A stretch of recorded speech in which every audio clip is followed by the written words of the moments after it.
but she found some gems in there, one of those being Talia Walker. Open look inside, and it pays off for Delaney Thomas.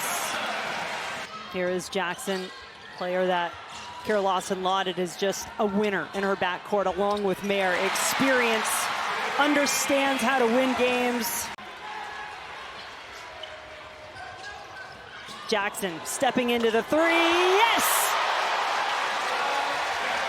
When Ashlin Jackson is hitting threes, Duke is very, very hard to beat. Ashlin has 4 straight games with 10 or more points, and she's continuing to shoot the ball super well. Off the rim into the hands of Jackson, senior out of China, Texas, for this Duke Blue Devil team. Going all the way to the rim. Ashlin Jackson is such a gifted scorer. She has a complete skill set. She can get to the rim, hit the mid-range, hit the three. Would have now missed their last 6. Mayer keeps this broken play alive, winds up with Jackson, you know it! 8 points for Ashlin Jackson, big smiles for the senior. Timeout on the floor. Ashlin Jackson, one of the best shooters in the ACC. When she gets going, Duke gets going. She is the leader of this team, the senior. It's a good regroup there for the Yellow Jackets, something they said they needed after that Christmas break. Fournier has her first points. The way they started since non-conference play, these 9 straight wins, it feels like this team has learned a lot. They've been through a lot together, and they've come out stronger on the other side. Watch out.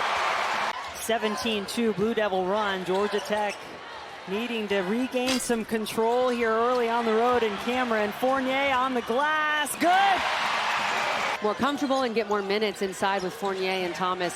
I think Duke's front court is the best in the ACC. I'm not sure it's even close. This front court is so talented with Fournier, who just hit another mid-range there. Got some players in off the bench. Robertson is in there, Weekstrom as well. Thomas kicks it back out, and it is up and in for Nelson. Now the Jackets on the run. Turnage. Oh, put that too high up in the air, and Nelson, the trail defender, snatched it away.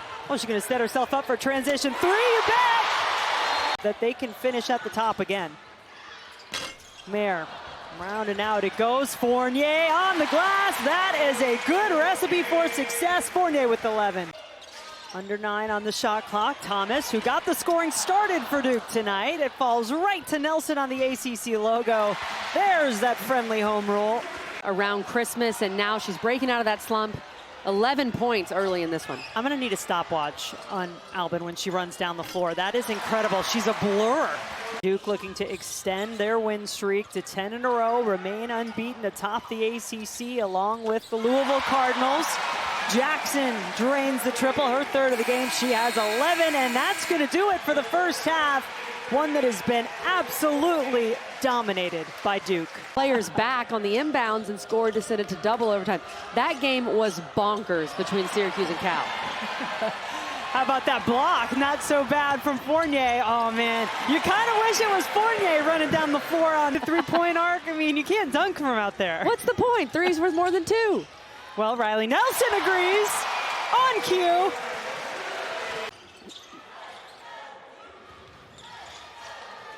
Open look. Jackson drains it. The threes continue to fall for Duke tonight. And that's how we saw them win the ACC tournament and go on to the Elite Eight. So this is a great sign for Kara Lawson's group that they're shooting the 3-ball like this. Oh my goodness. Georgia Tech best do something defensively. A million times on my calendar. Cannot wait for that one. Yeah, that'll be on ESPN, and what a game that will be if these two teams remain unbeaten heading into it. Duke certainly on their way. Big win over Stanford. And NC State, I know that was a tough loss to Louisville today.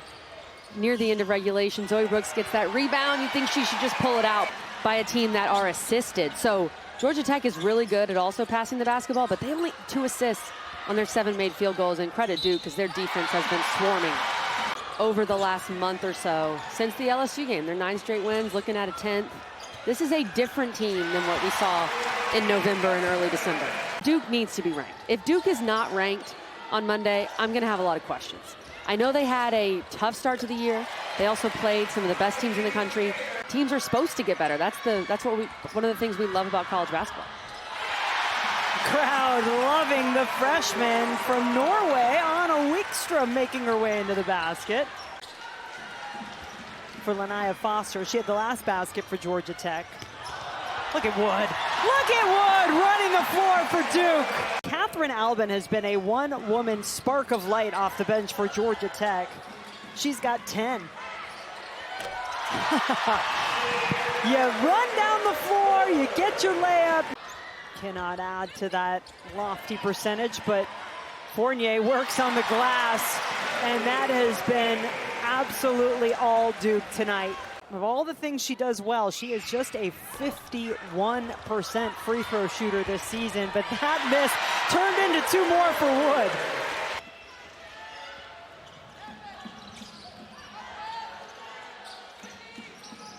First made triple of the night, and then on the other end, Fournier's position coach and the work that she's done with her on individual film, on pre-practice, and building that IQ for this young player.